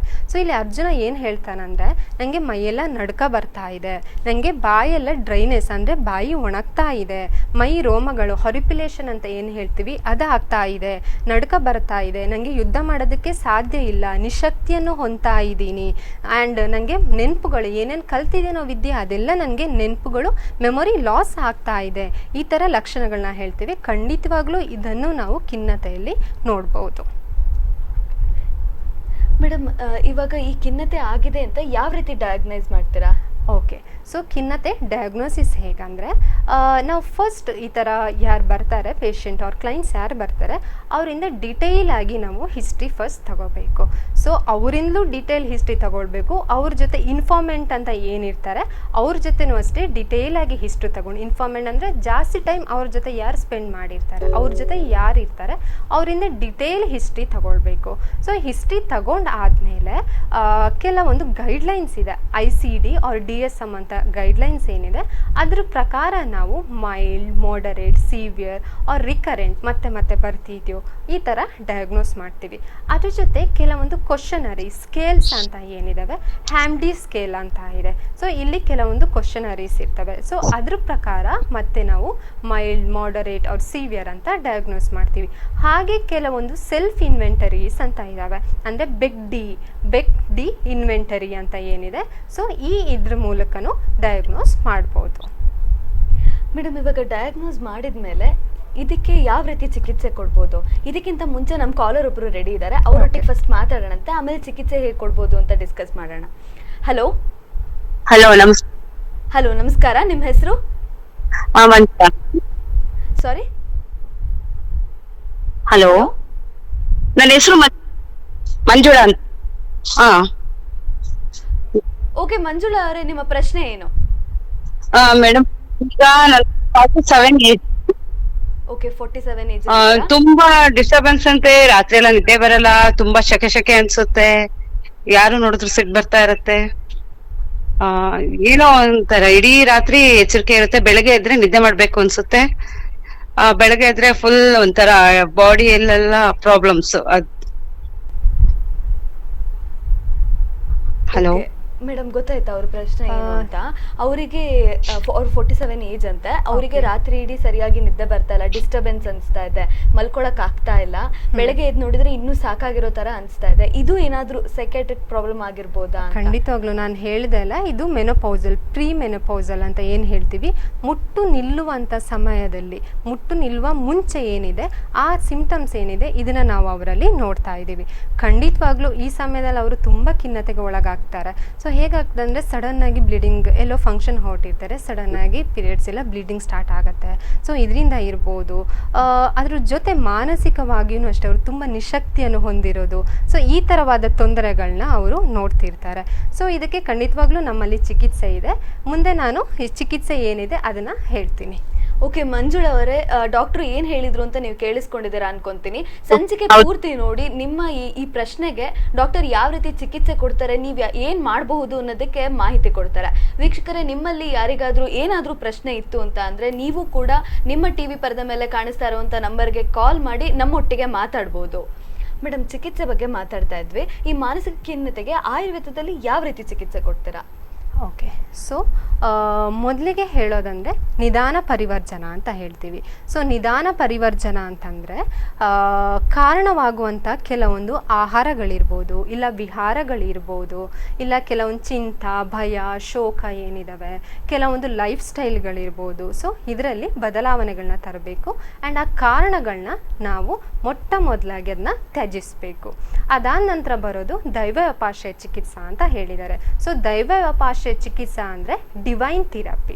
ಸೊ ಇದು ಫೇತ್ ಪ್ರಿನ್ಸಿಪಲ್ ಮೇಲೆ ವರ್ಕ್ ಆಗತ್ತೆ. ಸೊ ಇಲ್ಲಿ ಮಂತ್ರ ಔಷಧ, ಮಣಿಮಂಗಲ, ಬಲ್ಯುಪಹಾರ, ಹೋಮ, ನಿಯಮ, ಪ್ರಾಯಶ್ಚಿತ, ಪ್ರಣೀಪಾತ ಗಮನ ಅಂತ ಕೆಲವೊಂದು ಟೆಕ್ನಿಕ್ಸ್ನ ಹೇಳಿದ್ದಾರೆ. ಸೊ ಇಲ್ಲಿ ಹೇಗಂದ್ರೆ ಫಾರ್ ಎಕ್ಸಾಂಪಲ್ ಈಗ ಮಂತ್ರ ಅಂತ ಹೇಳಿದೆ. ಸೊ ರಿಸರ್ಚರ್ಸ್ ಪ್ರಕಾರ ಮಂತ್ರದ್ದು ಹೇಗೆ ಇಂಪಾರ್ಟೆನ್ಸ್ ಅಂತ ಹೇಳಿದ್ದಾರೆ. ಸೊ ಈ ಮಂತ್ರಗಳನ್ನ ಹೇಳೋದ್ರಿಂದ ಇಲ್ಲ ಕೇಳೋದ್ರಿಂದ ನಮ್ಮ ಬ್ರೈನ್ ಗ್ರೇ ಮ್ಯಾಟರ್ ಏನಿದೆ ಸೊ ಇಲ್ಲಿ ಚೇಂಜಸ್ ಆಗ್ತಾ ಇರತ್ತೆ. ಸೊ ಇದರಿಂದಾಗಿ ಅದರದ್ದು ಸೈಜ್ ಇನ್ಕ್ರೀಸ್ ಆಗ್ತಿರತ್ತೆ. ಸೊ ಇದರಿಂದಾಗಿ ಕಾನ್ಸಂಟ್ರೇಷನ್ ಇರ್ಬೋದು, ಅಟೆನ್ಷನ್ ಇರ್ಬೋದು, ಇಲ್ಲ ಮೆಮೊರಿ ಅಂತ ಏನು ಹೇಳ್ತೀವಿ ಇದು ಜಾಸ್ತಿ ಆಗತ್ತೆ. ಹಾಗೆ ಗಮನ ಅಂತ ಹೇಳಿದೆ. ಸೊ ಗಮನ ಅಂತಂದರೆ ಈಗ ಪೋಸ್ಟ್ ರಿಟೈರ್ಮೆಂಟ್ ಸಿಂಡ್ರೋಮ್ ಅಂತ ಹೇಳೋಣ, ಅಂದರೆ ವೃತ್ತಿಪರ ಇದರಿಂದ ಅವರು ರಿಟೈರ್ಮೆಂಟ್ ತಗೊಂಡ್ಮೇಲೆ ಸೊ ಅವಾಗ ಸಾಮಾನ್ಯವಾಗಿ ಅವರು ಒಂಟಿತನ ತುಂಬ ಕಾಡ್ತಿರತ್ತೆ. ಆ ಸಮಯದಲ್ಲಿ ಏನು ಮಾಡ್ಬೋದು, ಟೆಂಪಲ್ಸ್ಗೆ, ದೇವಸ್ಥಾನಗಳಿಗೆ ವಿಸಿಟ್ ಮಾಡೋದು, ಇಲ್ಲ ಯಾವುದೇ ಯಾತ್ರೆಗಳನ್ನ ಮಾಡೋದು, ಸಾಮಾಜಿಕ ಕಾರ್ಯಕ್ರಮಗಳಲ್ಲಿ ಭಾಗವಹಿಸೋದು. ಸೊ ಈ ಥರ ಸಾಮಾಜಿಕ ಕಾರ್ಯಕ್ರಮಗಳಲ್ಲಿ ಭಾಗವಹಿಸೋದ್ರಿಂದ ಅಲ್ಲೊಂದು ಸ್ವಲ್ಪ ಜನರ ಜೊತೆ ನಾವು ಬೆರಿತೀವಿ, ಸ್ವಲ್ಪ ಸ್ನೇಹಿತರ ಆಗ್ತಾರೆ. ಅದ್ರ ಜೊತೆ ಒಂಥರ ಬಾಂಡ್, ಈ ಸೋಷೋ ಎಕಲಾಜಿಕಲ್ ಬಾಂಡ್ ಅಂತ ಏನು ಹೇಳ್ತೀವಿ ಇದು ಅಲ್ಲಿ ಬಿಲ್ಡ್ ಆಗತ್ತೆ. ಸೊ ಈ ಥರ ದೈವಾಪಾಶ್ರಯ ಚಿಕಿತ್ಸೆನ ಎಕ್ಸ್ಪ್ಲೇನ್ ಮಾಡಿದ್ದಾರೆ. ಅದಾದಮೇಲೆ ನೋಡೋದಂದರೆ ಯುಕ್ತಿವ್ಯಪಾಶ್ರಯ ಚಿಕಿತ್ಸಾ ಅಂತ ಹೇಳಿದ್ದಾರೆ. ಅಂದರೆ ಇಲ್ಲಿ ಔಷಧಗಳನ್ನ ಕೊಟ್ಟು ಚಿಕಿತ್ಸೆ ನೀಡೋದು. ಸೊ ಇಲ್ಲಿ ವಾತ, ಪಿತ್ತ, ಕಫ ಅಂತ ಏನಿದೆ ಈ ದೋಷಗಳು ಯಾವುದು ಪ್ರಿಡಾಮಿನೇಟ್ ಆಗಿದೆ, ಇಲ್ಲ ಯಾವ ದೋಷದ ವಿಷೇಟ್ ಆಗಿ ಈ ತೊಂದರೆ ಆಗ್ತಿದೆ ಅದಕ್ಕೆ ಅನುಗುಣವಾಗಿರ್ಬೋದು, ಇಲ್ಲ ಧಾತುಗಳ ಸ್ಥಿತಿಗೆ ಅನುಗುಣವಾಗಿ ನಾವು ಚಿಕಿತ್ಸೆಯನ್ನು ನೀಡ್ತೀವಿ. ಸೊ ಇಲ್ಲಿ ಫಸ್ಟಿಗೆ ನಾವು ಕಾನ್ಸಂಟ್ರೇಟ್ ಮಾಡಬೇಕಾಗಿರೋದು ಅಗ್ನಿ, ಅಂದರೆ ನಮ್ಮ ಡೈಜೆಸ್ಟಿವ್ ಪ್ರಾಬ್ಲಮ್ ಏನಿದೆ ಅದನ್ನು ನಾವು ಕಾನ್ಸಂಟ್ರೇಟ್ ಮಾಡಬೇಕಾಗತ್ತೆ. ಸೊ ಎಲ್ಲ ರೋಗಗಳಿಗೆ ಡೈಜೆಸ್ಟಿವ್ ಪ್ರಾಬ್ಲಮ್ಸ್ ಏನಿದೆ ಅದೇ ಕಾರಣ ಅಂತ ಆಯುರ್ವೇದ ಬಿಲೀವ್ ಮಾಡುತ್ತೆ. ಸೊ ಹಾಗಾಗಿ ಮೊದಲಿಗೆ ನಮ್ಮ ಜೀರ್ಣಕ್ರಿಯೆ ಏನಿದೆ ಅದು ಸರಿಯಾಗಿ ಕಾರ್ಯನಿರ್ವಹಿಸುವಂತೆ ನಾವು ಮಾಡಬೇಕಾಗತ್ತೆ. ಅದಕ್ಕಾಗಿ ಕೆಲವೊಂದು ದೀಪನ, ಪಾಚನ ಅಂತ ದ್ರವ್ಯಾಸ ಏನಿದೆ ಫಸ್ಟ್ ನಾವು ಅದನ್ನ ಕೊಡ್ತೀವಿ. ಅದಾದಮೇಲೆ ಅವರ ಜೀರ್ಣಕ್ರಿಯೆ ಸರಿ ಆದಮೇಲೆ ಬೇರೆ ಮೆಡಿಸಿನ್ನ ಸ್ಟಾರ್ಟ್ ಮಾಡ್ತೀವಿ. ಈವನ್ ಸೈಂಟಿಫಿಕಲಿನೂ ಅಷ್ಟೇ, ಈಗ ಗಟ್ ಮೈಕ್ರೋಬಯೋಟಾ ಅಂತ ಹೇಳ್ತಾರೆ. ಸೊ ಗಟ್ ಮೈಕ್ರೋಬಯೋಟಾ ಹಾಗೂ ಈ ಮೆಂಟಲ್ ಹೆಲ್ತ್ ಏನಿದೆ ಇದಕ್ಕೆ ತುಂಬ ಸಂಬಂಧ ಇದೆ. ಸೊ ಗಟ್ ಮೈಕ್ರೋಬಯೋಟಾ ಅಂದರೆ ಕೆಲವೊಂದು ಮೈಕ್ರೋಬ್ಸ್ ಏನಿರುತ್ತೆ ನಮ್ಮ ಜೀರ್ಣ ಕ್ರಿಯೆ ಆ ಟ್ರ್ಯಾಕಲ್ಲಿ ಏನಿರುತ್ತೆ ಸೊ ಅವುಗಳಿಂದಾಗಿ ನಾವು ತಗೊಂಡಿರೋ ಆಹಾರ ಅದು ಚೆನ್ನಾಗಿ ಡೈಜೆಸ್ಟ್ ಆಗೋ ಥರ, ಇಲ್ಲಾಂದರೆ ಟಾಕ್ಸಿನ್ಸ್ ಏನಿದೆ ಅದನ್ನ ಹೊರಗಡೆ ಹಾಕೋದಕ್ಕೆ ಇದು ತುಂಬ ಸಹಾಯ ಮಾಡುತ್ತೆ. ಅಲ್ಲದೆ ನಮ್ಮ ಆಕ್ಸಿಸ್ ಅಂತ ಏನಿದೆ, ನ್ಯೂರೋ ಇಮ್ಯುನೋ ಎಂಡೋಕ್ರೈನಾಲಜಿ ಅಂತ ಏನು ಕರಿತೀವಿ, ಆ ಆಕ್ಸಿಸಲ್ಲಿ ಕೆಲವೊಂದು ಹಾರ್ಮೋನ್, ಸೆರೆಟೋನಿನ್ ಅಂತ ಏನಿದೆ ಸೊ ಇವುಗಳನ್ನ ಹೆಚ್ಚು ಮಾಡೋದ್ರಲ್ಲಿ ಇದು ತುಂಬ ಸಹಾಯ ಆಗುತ್ತೆ. ಸೊ ಹೀಗೆ ಇದು ಮಾನಸ ರೋಗ ರಿಲೇಟೆಡ್ ಟು ಸೈಕ್ಯಾಟ್ರಿಕ್ ಡಿಸೀಸ್ ಏನಿದೆ ಇಲ್ಲಿ ತುಂಬ ಸಹಾಯ ಆಗತ್ತೆ. ಅದಾದ ನಂತರ ತುಪ್ಪ, ಕೆಲವು ಔಷಧೀಯ ಗುಣವುಳ್ಳ ತುಪ್ಪನ ಸೇವಿಸೋದು. ಸೊ ಇದರಿಂದ ಏನಾಗತ್ತಂದರೆ ಈ ನಮ್ಮ ಒಂದು ಅಗೇನ್ ಗಟ್ ಬ್ರೈನ್ ಆಕ್ಸಿಸಲ್ಲಿ ಸೆರೋಟೋನಿನ್ ಲೆವೆಲ್ನ ಜಾಸ್ತಿ ಮಾಡುತ್ತೆ. ಅದ್ರ ಜೊತೆ omega 3 and omega 6 polyunsaturated fatty acid PUFA ಅಂತ ಏನು ಹೇಳ್ತೀವಿ ಸೊ ಇದರ ಅಂಶವನ್ನು ಇದು ಜಾಸ್ತಿ ಮಾಡುತ್ತೆ. ಅಲ್ಲದೆ ಬ್ಲಡ್ ಬ್ರೈನ್ ಬೇರಿಯರ್ ಮೂಲಕ ಅದನ್ನು ಪಾಸ್ ಆಗಿ ಡೈರೆಕ್ಟ್ ನಮ್ಮ ಎಮೋಷನ್ಸ್ನ ಕಂಟ್ರೋಲ್ ಮಾಡೋ ಅಂಥ ಲಿಂಬಿಕ್ ಸಿಸ್ಟಮ್ ಏನಿದೆ ಇದನ್ನು ಸ್ಟಿಮ್ಯುಲೇಟ್ ಮಾಡುತ್ತೆ. ಸೊ ಇದಕ್ಕೆ ಕೆಲವೊಂದು ತುಪ್ಪಗಳಾದಂತಹ ಔಷಧೀಯ ಗುಣವುಳ್ಳ ತುಪ್ಪಗಳಾದಂತಹ ಕಲ್ಯಾಣಕ ಘೃತ ಇರ್ಬೋದು, ಪಂಚಗವ್ಯ ಘೃತ ಇರ್ಬೋದು, ಪುರಾಣ ಘೃತ, ಹೀಗೆ ಹಲವು ಔಷಧಗಳು ನಮ್ಮ ಆಯುರ್ವೇದದಲ್ಲಿದೆ. ಅದಾದ ನಂತರ ನೋಡೋದಂದರೆ ಪಂಚಕರ್ಮ ಚಿಕಿತ್ಸೆ. ಸೊ ಪಂಚಕರ್ಮದಲ್ಲಿ ವಮನ, ವಿರೇಚನ, ಬಸ್ತಿ, ನಸ್ಯ, ರಕ್ತ ಮೋಕ್ಷಣ ಅಂತ ಹೇಳಿದ್ದಾರೆ. ಸೊ ಇಲ್ಲಿ ನೋಡೋದಂದರೆ ನಸ್ಯ ಚಿಕಿತ್ಸೆ ತುಂಬ ಹೆಲ್ಪ್ ಮಾಡುತ್ತೆ. ಸೊ ನಸ್ಯ ಚಿಕಿತ್ಸೆ ಅಂದರೆ ನೇಸಲ್ ಎರೈನ್. ಸೊ ಇಲ್ಲಿ ಕೆಲವೊಂದು ಮೆಡಿಕೇಟೆಡ್ ತೈಲ ಇರ್ಬೋದು, ಇಲ್ಲ ತುಪ್ಪ ಇರ್ಬೋದು, ಇಲ್ಲ ಡಿಕಾಕ್ಷನ್ ಏನಿದೆ ಅದನ್ನು ಇನ್ಸ್ಟಿಲ್ ಮಾಡ್ತಾರೆ. ಸೊ ಈ ಥರ ಮಾಡೋದ್ರಿಂದಾಗಿ ಆಲ್ಫೆಕ್ಟರಿ ಪಾತ್ವೇ ಏನಿದೆ ಅಲ್ಲಿ ಕೆಲವೊಂದು ಕಿಮೋ ರಿಸೆಪ್ಟರ್ಸ್ ಇದೆ, ಇದ್ರ ಮೂಲಕ ಲಿಂಬಿಕ್ ಸಿಸ್ಟಮ್ನ ಅದು ಸ್ಟಿಮ್ಯುಲೇಟ್ ಮಾಡುತ್ತೆ. ಹೀಗೆ ನಮ್ಮ ಲಿಂಬಿಕ್ ಸಿಸ್ಟಮ್ ನಮ್ಮ ಎಮೋಷನ್ಸ್ನ ಕಂಟ್ರೋಲ್ ಮಾಡೋದು ಅಂತ ನಮಗೆಲ್ಲ ಗೊತ್ತು. ಸೊ ಹೀಗೆ ನಮ್ಮ ಎಮೋಷನ್ಸ್ನ ನಾವು ನಸ್ಯದ ಮೂಲಕ ಕಂಟ್ರೋಲ್ ಮಾಡ್ಕೋಬಹುದು. ಓಕೆ, ಕೇಳಿದ್ರಲ್ಲ ವೀಕ್ಷಕರ, ಇದಿಷ್ಟು ಚಿಕಿತ್ಸೆ ಆಯುರ್ವೇದದಲ್ಲಿ ಯಾವ ರೀತಿ ಚಿಕಿತ್ಸೆ ಕೊಡ್ತಾರೆ ಅಂತ ಮೇಡಮ್ ಮಾಹಿತಿ ಕೊಟ್ಟರು. ಈ ಚಿಕಿತ್ಸೆ ಬಗ್ಗೆ ಇನ್ನಷ್ಟು ವಿವರವಾಗಿ ತಿಳ್ಕೊಳ್ಳೋಣ ಅಂತ ಒಂದು ಸಣ್ಣ ವಿರಾಮದ ನಂತರ.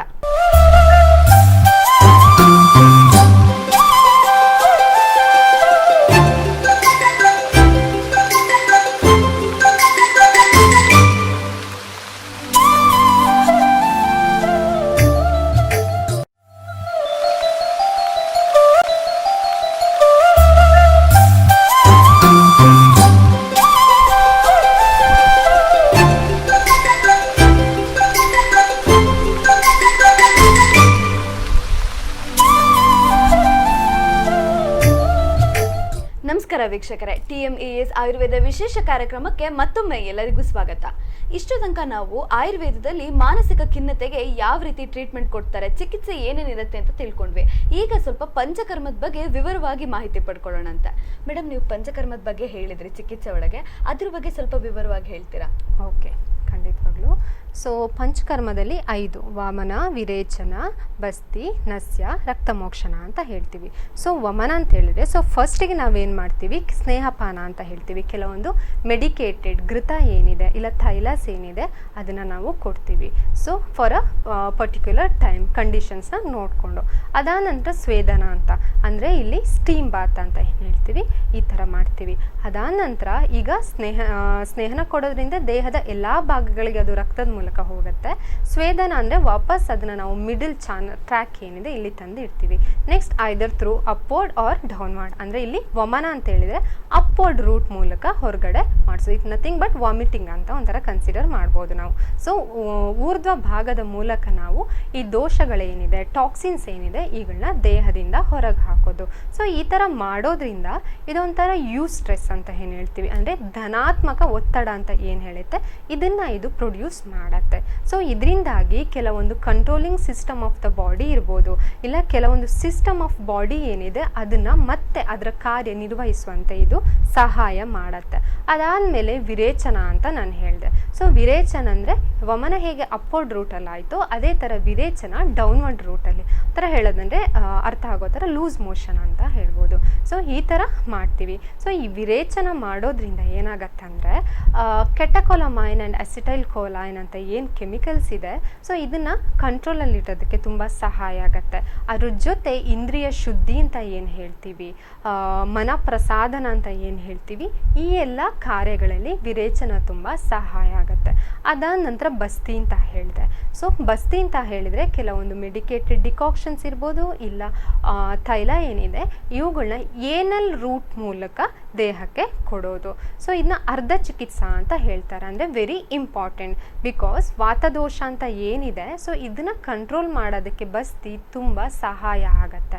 ಸೊ ನಮಗೆಲ್ರಿಗೂ ಗೊತ್ತು ಈ ವಾತ ಏನಿದೆ, ಸೊ ಇದನ್ನು ಕಂಟ್ರೋಲ್ ಮಾಡೋದು ತುಂಬ ಕಷ್ಟ. ಹಾಗೆ ಮನಸ್ಸು ಏನಿದೆ, ಮನಸ್ಸು ತುಂಬ ಚಂಚಲ ಆಗ್ತಿರತ್ತೆ. ಸೊ ಇದನ್ನು ಕಂಟ್ರೋಲ್ ಮಾಡೋದು ತುಂಬ ಕಷ್ಟ. ಆ್ಯಂಡ್ ವಾತ ಹಾಗೂ ಮನಸ್ಸಿಗೆ ಏನಿದೆ ಅದೊಂಥರ ಅವಿನಾಭಾವ ಸಂಬಂಧ ಇದೆ. ಸೊ ಹಾಗಾಗಿ ಈ ವಾತದೋಷವನ್ನು ಇಲ್ಲ ಮಾನಸಿಕ ತೊಂದರೆಗಳು ಏನಿದೆ ಅವುಗಳನ್ನ ನಿಭಾಯಿಸಲು ಬಸ್ತಿ ತುಂಬ ಸಹಾಯ ಆಗುತ್ತೆ. ಅದಾದಮೇಲೆ ನಸ್ಯ. ಸೊ ನಸ್ಯ ಅಂದರೆ ಆಲ್ರೆಡಿ ನಾನು ಹೇಳಿದೆ, ಸೊ ನೇಸಲ್ ಇನ್ಸ್ಟಲೇಷನ್. ಸೊ ಇಲ್ಲೊಂದು ಡ್ರಾಪ್ಸ್ ಮೂಗಿಗೆ ಹಾಕ್ತಾರೆ. ಸೊ ಅದು ಹೇಗೆ ಸಹಾಯ ಆಗತ್ತೆ ಅಂತ ಆಲ್ರೆಡಿ ನಾನು ನಿಮಗೆ ಹೇಳಿದೆ. ಅದಂತರ ಲಾಸ್ಟ್ ಒನ್ ಈಸ್ ರಕ್ತ ಮೋಕ್ಷಣ ಅಂತ, ಅಂದರೆ ಇದು ಬ್ಲಡ್ ಲೆಟ್ಟಿಂಗ್, ವಿನೆಸೆಕ್ಷನ್ ಅಂತ ಏನು ಹೇಳ್ತೀವಿ. ಸೊ ಇಲ್ಲಿ ಏನು ಮಾಡ್ತಾರೆ ಅಂದರೆ ಕೆಲವೊಂದು ಸ್ಮಾಲ್ ಅಮೌಂಟ್ ಆಫ್ ಬ್ಲಡ್, ವಿಶೇಟೆಡ್, ಅದರಲ್ಲೂ ವಿಶೇಟೆಡ್ ಬ್ಲಡ್ ಏನಿದೆ, ಸ್ಮಾಲ್ ಅಮೌಂಟ್ ಆಫ್ ಬ್ಲಡ್ನ ಹೊರಗಡೆ ಹಾಕೋದು. ಸೊ ಈ ಥರ ಮಾಡೋದ್ರಿಂದ ಒಂಥರ ಡಿಸ್ಟ್ರೆಸ್ನ ನಾವು ರಿಲೀಸ್ ಮಾಡ್ದಂಗೆ. ಡಿಸ್ಟ್ರೆಸ್ ಅಂದರೆ ಋಣಾತ್ಮಕ ಒತ್ತಡ ಅಂತ ಏನು ಹೇಳ್ತೀವಿ, ಇದನ್ನು ರಿಲೀಸ್ ಮಾಡ್ದಂಗೆ. ಸೊ ಹೀಗೆ ಪಂಚಕರ್ಮಗಳು ಹೆಲ್ಪ್ ಆಗುತ್ತೆ.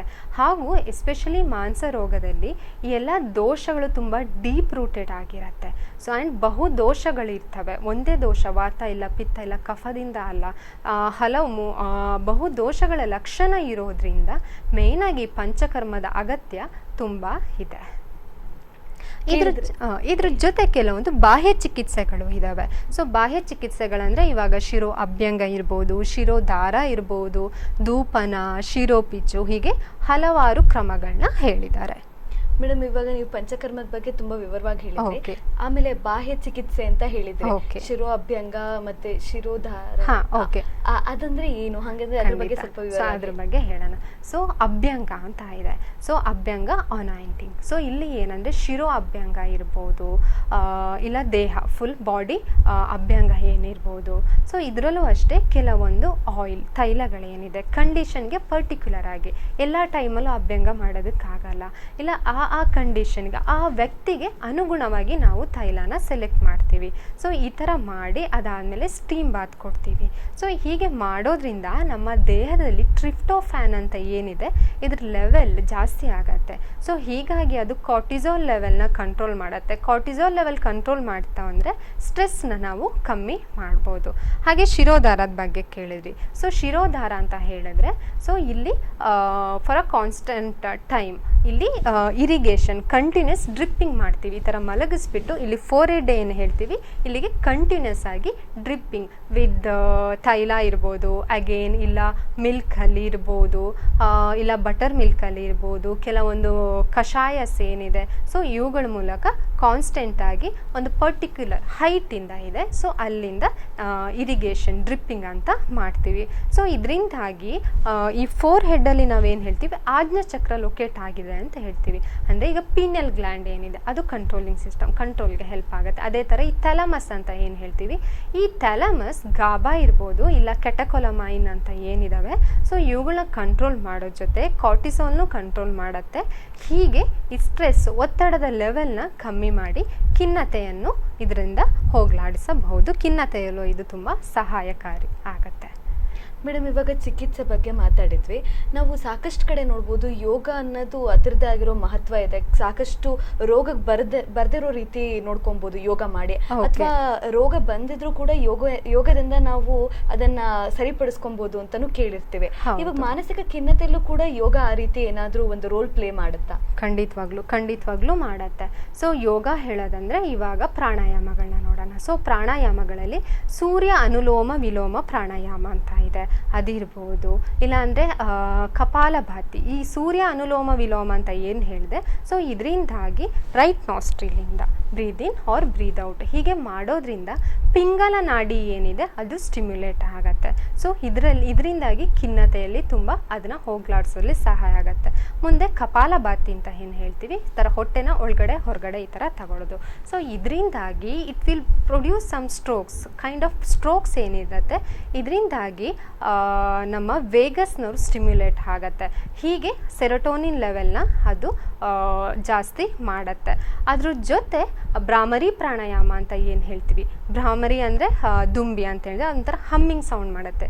ಸೊ ಅದೇ ಥರ ಕಣ್ಣುಗಳನ್ನ ಓಪನ್ ಮಾಡಿ ಈ ಥರ ಈ ಪೋಸ್ಚರಲ್ಲಿ ಇಟ್ಕೊಂಡು ಉಸಿರು ತಗೊಂಡು ಉಸಿರು ಬಿಡಬೇಕಾದ್ರೆ ಹಮ್ಮಿಂಗ್ ಸೌಂಡ್ ಮಾಡೋದು. ಸೊ ಈ ಥರ ಮಾಡೋದ್ರಿಂದ ಒಂಥರ ವೈಬ್ರೇಷನ್ ನರ್ವ್ಸಲ್ಲಿ ಏನಿದೆ ಒಂಥರ ವೈಬ್ರೇಷನ್ನ ಇದು ಕ್ರಿಯೇಟ್ ಮಾಡುತ್ತೆ. ಅಲ್ಲದೆ ನಿದ್ದೆ ತೊಂದರೆ ಇರ್ಬೋದು, ಇಲ್ಲ ಒತ್ತಡ ಇರ್ಬೋದು, ರಕ್ತದೊತ್ತಡ ಇರ್ಬೋದು. ಸೊ ಈ ಎಲ್ಲ ತೊಂದರೆಗಳಲ್ಲಿ ಇದು ತುಂಬ ಸಹಾಯ ಆಗತ್ತೆ. ಸೊ ಅದ್ರ ಜೊತೆ ಕೆಲವೊಂದು ಮುದ್ರೆಗಳಿದ್ದಾವೆ. ಸೊ ಜ್ಞಾನ ಮುದ್ರೆ ಇರ್ಬೋದು, ಇಲ್ಲ ಮುಷ್ಟಿ ಮುದ್ರೆ ಅಂತ ಏನು ಹೇಳ್ತೀವಿ, ಇದು ತುಂಬ ಸಹಾಯ ಆಗತ್ತೆ. ಅಲ್ಲದೆ ಕೆಲವೊಂದು ಆಸನಗಳಾದ ಹಾಲಾಸನ ಇರ್ಬೋದು, ಸೇತುಬಂಧಾಸನ ಇರ್ಬೋದು. ಸೊ ಇವುಗಳೆಲ್ಲ ತುಂಬ ಸಹಾಯ ಆಗುತ್ತೆ. ಅದ್ರ ಜೊತೆ ಈ 5 ಫಿಂಗರ್ಸ್ ಏನಿದೆ ಇದನ್ನು ನಾವು ಪಂಚಮಹಾಭೂತಗಳು ಲೊಕೇಟ್ ಆಗಿದೆ ಅಂತ ಹೇಳ್ತೀವಿ. ಸೊ ಈ ಥರ ಸ್ಟಿಮ್ಯುಲೇಟ್ ಮಾಡೋದ್ರಿಂದನೂ ಖಿನ್ನತೆ ಇಲ್ಲ ಯೋಗ ಸಹಾಯ ಆಗತ್ತೆ. ಸೊ ಈ ಯೋಗ ಮಾಡೋದ್ರಿಂದ ಏನಾಗತ್ತೆ ಅಂದರೆ BDNF brain derived neuro factor ಅಂತ ಏನಿದೆ ಅದಿರ್ಬೋದು, ಇಲ್ಲ TNF ಟ್ಯೂಮರ್ ನೆಕ್ರೋಟೈಸಿಂಗ್ ಫ್ಯಾಕ್ಟರ್ ಇರ್ಬೋದು, ಇಲ್ಲ ಆಕ್ಸಿಟಾಸಿನ್ ಇಲ್ಲ ಗಾಬಾ ಅಂತ ಏನು ಹೇಳ್ತೀವಿ. ಸೊ ಇವುಗಳನ್ನ ಕಂಟ್ರೋಲ್ ಮಾಡೋದ್ರಲ್ಲಿ ಯೋಗ ತುಂಬ ಸಹಾಯ ಆಗತ್ತೆ. ಸೊ ಈ ಥರವಾಗಿ ಯೋಗ ನಮಗೆ ಸಹಾಯ ಆಗತ್ತೆ. ಅದಾದ ನಂತರ ಆಯುರ್ವೇದದಲ್ಲಿ ಪದ್ಧತಿ ಬಗ್ಗೆ ಹೇಳ್ತಾ ಇದೆ. ಸೊ ಅಲ್ಲಿ ಕೆಲವೊಂದು ಅದ್ರವ್ಯಭೂತ ಚಿಕಿತ್ಸಾಸ್ ಅಂತ ಹೇಳಿದ್ದಾರೆ. ಸೊ ಅದ್ರವ್ಯಭೂತ ಚಿಕಿತ್ಸಾಸ್ ಅಂದರೆ ಇಲ್ಲಿ ಯಾವುದೇ ಮೆಡಿಸಿನ್ನ ನಾವು ಯೂಸ್ ಮಾಡ್ತಿಲ್ಲ. ಫಾರ್ ಎಕ್ಸಾಂಪಲ್ ಈಗ ಹರ್ಷಣ ಅಂತ ಹೇಳಿದ್ದಾರೆ. ಸೊ ಹರ್ಷಣ ಅಂತ ಹೇಳಿದರೆ ಇವಾಗ ಜೀರಿಯಾಟ್ರಿಕ್ ಡಿಪ್ರೆಷನ್ ಅಂತ ಏನು ಹೇಳ್ತೀವಿ, ಅಂದರೆ ವೃದ್ಧಾಪ್ಯದಲ್ಲಿ ಕಾಡೋದು, ಅಲ್ಲಿನೂ ಅಷ್ಟೇ ಅವ್ರಿಗೆ ತುಂಬ ಲೋನ್ಲಿನೆಸ್ ಫೀಲ್ ಆಗ್ತಾ ಇರತ್ತೆ. ಸೊ ಅಂಥ ಸಮಯದಲ್ಲಿ ಏನು ಮಾಡೋದು, ಲಾಫಿಂಗ್ ಕ್ಲಬ್ನ ಹೋಗ್ಬಿಟ್ಟು ಜಾಯಿನ್ ಆಗೋದು. ಸೊ ಲಾಫಿಂಗ್ ಕ್ಲಬ್ ಜಾಯಿನ್ ಆದಾಗ ಅಲ್ಲಿ ಪ್ಲೆಜರ್ ಸ್ಟಿಮ್ಯುಲೇಷನ್ ಏನಿದೆ, ಅಲ್ಲಿ ನಗ್ತಾ ಜನರ ಜೊತೆ ಸೇರಿಕೊಂಡು ನಗ್ತಾ ಇರ್ತೀವಿ. ಸೊ ಇದರಿಂದಾಗಿ ಆ ಪ್ಲೆಜರ್ ಸ್ಟಿಮ್ಯುಲೇಷನ್ ಏನಿದೆ ಅದು ಕಾರ್ಟಿಸಾಲ್ ಲೆವೆಲ್ನ ಕಮ್ಮಿ ಮಾಡಿ ಅವರ ಒತ್ತಡವನ್ನು ಕಮ್ಮಿ ಮಾಡುತ್ತೆ. ಅದೇ ಥರ ಸ್ವಪ್ನ ಸಂವಹನ ಅಂತ ಹೇಳಿದ್ದಾರೆ, ಅಂದರೆ ಹಿಪ್ನೋಥೆರಪಿ ಅಂತ ಹೇಳ್ಬೋದು. ಸೊ ಇದು ಹೇಗೆ ಸಹಾಯ ಮಾಡುತ್ತಂದರೆ, ಸೊ ಯೂಶಲಿ ಕೆಲವೊಂದು ಕಾನ್ಫ್ಲಿಕ್ಟ್ಸ್ ಏನಿರ್ಬೋದು ಅದು ನಮ್ಮ ಸಬ್ ಕಾನ್ಷಿಯಸ್ ಇಲ್ಲ unconscious part of the memory ಅವರ ಬ್ರೈನ್ ಏನಿರುತ್ತೆ ಇಲ್ಲಿ ಸ್ಟೋರ್ ಆಗಿರುತ್ತೆ. ಸೊ ಇವುಗಳನ್ನ ಹೊರಗಡೆ ಬರೋದು, ಲೆಟ್ಟಿಂಗ್ ಇಟ್ ಔಟ್, ಈ ಥರ ಆಗಿ ಪರಿಹಾರವನ್ನು ಕಂಡು ಹುಡ್ಕೋಬೋದು. ಇನ್ನು ಮುಖ್ಯವಾಗಿ ಸತ್ವಾವಜಯ ಚಿಕಿತ್ಸಾ ಅಂತ ಹೇಳಿದ್ದಾರೆ. ಸೊ ಸತ್ವಾವಜಯ ಚಿಕಿತ್ಸಾ ಅಂದರೆ ಸೈಕೋಥೆರಪಿ ಅಂತ. ಸೊ ಈ ಇಲ್ಲಿ ಮನಸ್ಸಿನ ಕೆಲವೊಂದು ದೋಷಗಳಿದ್ದಾವೆ, ರಜಸ್ ಆ್ಯಂಡ್ ತಮಸ್ ಅಂತ. ಸೊ ಇವುಗಳನ್ನ ಹೋಗಲಾಡಿಸಿ ಮನಸ್ಸಿನ ಸತ್ವವನ್ನು ನಾವು ಜಾಸ್ತಿ ಮಾಡೋದು. ಸೊ ಅಹಿತೇಭ್ಯೋ ಅರ್ಥೇಭ್ಯೋ ಮನೋನಿಗ್ರಹ ಅಂತ ಹೇಳಿದ್ದಾರೆ. ಅಂದರೆ ಕೆಲವೊಂದು ಅಹಿತಕರ ಘಟನೆಗಳಿಂದ ಮನಸ್ಸನ್ನು ನಾವು ಕಂಟ್ರೋಲ್ ಮಾಡಲೇಬೇಕಾಗಿದೆ. ಸೊ ಇಲ್ಲಿ 5 ಟೆಕ್ನಿಕ್ಸ್ಗಳನ್ನ ಹೇಳಿದ್ದಾರೆ. ಸೊ ಫಸ್ಟ್ ನೋಡೋದಂದರೆ ಜ್ಞಾನ. ಸೊ ಜ್ಞಾನ ಅಂದರೆ ತನ್ನ ಬಗ್ಗೆ ತಾನು ತಿಳಿದುಕೊಳ್ಳೋದು, ತನ್ನ ಸಾಮರ್ಥ್ಯದ ಬಗ್ಗೆ ಫಸ್ಟ್ ಅರಿವು ಮೂಡಿಸ್ಕೊಳ್ಳೋದು. ಈಗ ಏನೋ ನಾನು ಪ್ರಾಕ್ಟೀಸ್ ಏನೂ ಮಾಡಿಲ್ಲ, ಯಾವುದೇ ಪೂರ್ವ ತಯಾರಿ ಮಾಡಿಲ್ಲ, ಬಟ್ ಎಕ್ಸಾಮಲ್ಲಿ ರ್ಯಾಂಕ್ ನಾನು ಬರಬೇಕು, ಇಲ್ಲ ಯಾವುದೊಂದು ಕಾಂಪಿಟೇಷನ್ ಇರುತ್ತೆ, ನಾನು ಅದರಲ್ಲಿ ವಿನ್ ಆಗಬೇಕು, ಹೇಗೆ ಸಾಧ್ಯ ಅಲ್ವಾ? ಸೊ ಅದಕ್ಕೆ ಪೂರ್ವ ತಯಾರಿ ಮಾಡ್ಕೋಬೇಕು, ತನ್ನ ಸಾಮರ್ಥ್ಯದ ಬಗ್ಗೆ ತನಗೆ ಅರಿವು ಇರಬೇಕು, ಎಲ್ಲನೂ ನನಗೆ ಸಿಗಬೇಕು ಅಂದರೆ ಹೇಗೆ?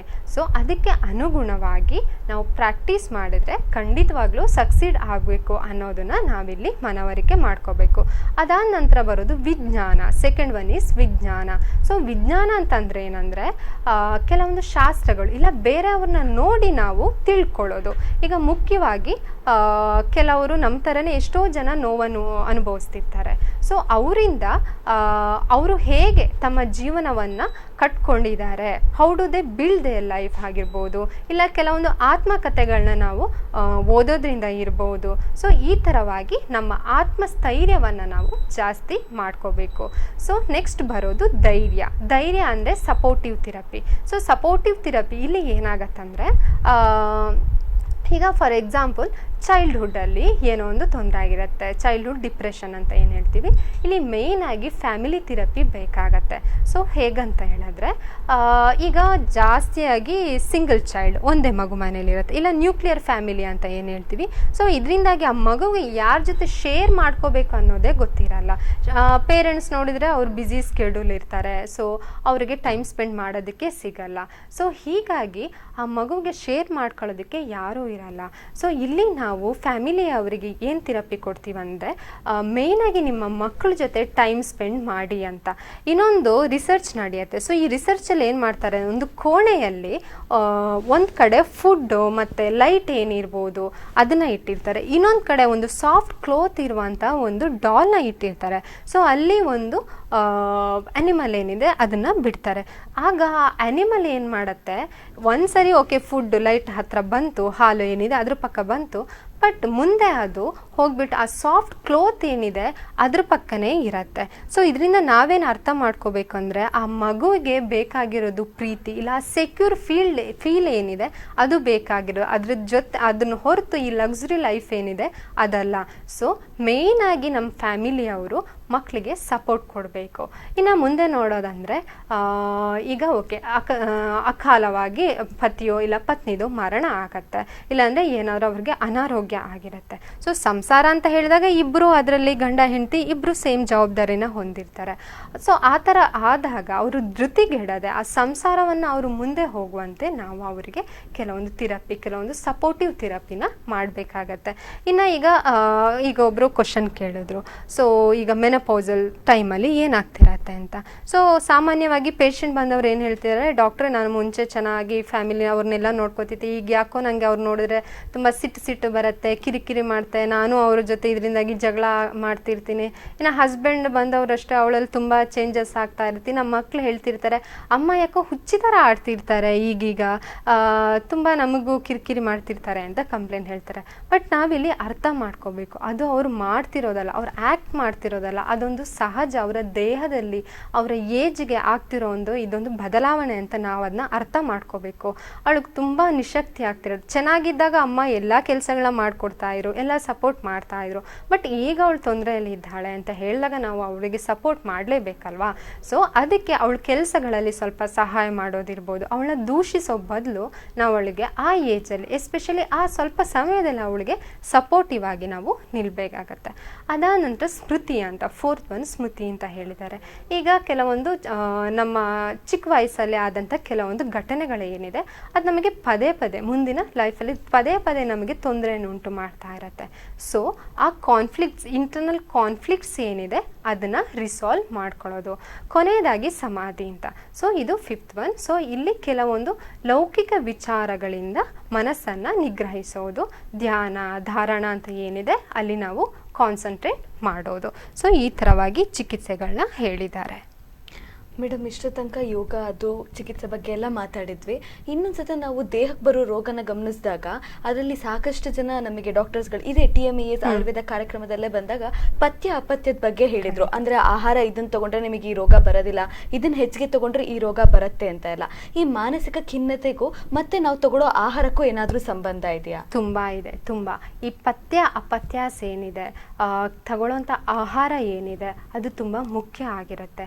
ಸೊ ಮೇಯ್ನ್ ಆಗಿ ಪ್ರೋಟೀನ್ ಅಂಶಗಳುಳ್ಳ ಇರ್ಬೋದು, ಇಲ್ಲ ಬೀಟಾ ಕ್ಯಾರೋಟಿನ್ ಇರ್ಬೋದು, ಇಲ್ಲ vitamin C, vitamin A, vitamin E ಏನಿದೆ ಈ ಅಂಶಗಳುಳ್ಳಂಥ ಕೆಲವೊಂದು ತಾಜಾ ಹಣ್ಣುಗಳಿರ್ಬೋದು, ತರಕಾರಿಗಳಿರ್ಬೋದು. ಫಾರ್ ಎಕ್ಸಾಂಪಲ್ ಈಗ ಸೇಬು, ಕಿತ್ಲೆ ಹಣ್ಣು ಇರ್ಬೋದು, ಬೆಟ್ಟದ ನೆಲ್ಲಿಕಾಯಿ, ಹಾಲು, ಸಬ್ಬಸಿಗೆ, ಬೂದು ಕುಂಬಳಕಾಯಿ.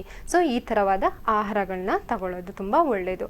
ಅದ್ರ ಜೊತೆ ಅವಾಯ್ಡ್ ಮಾಡಬೇಕು ಈ ಫ್ರೀಸ್ಡ್ ಐಟಮ್ ಏನಿದೆ, ಇಲ್ಲ ಪ್ರೊಸೆಸ್ಡ್ ಅಂತ ಏನು ಫ್ರೈಡ್ ಐಟಮ್ಸ್ ಅಂತ ಏನು ಹೇಳ್ತೀವಿ.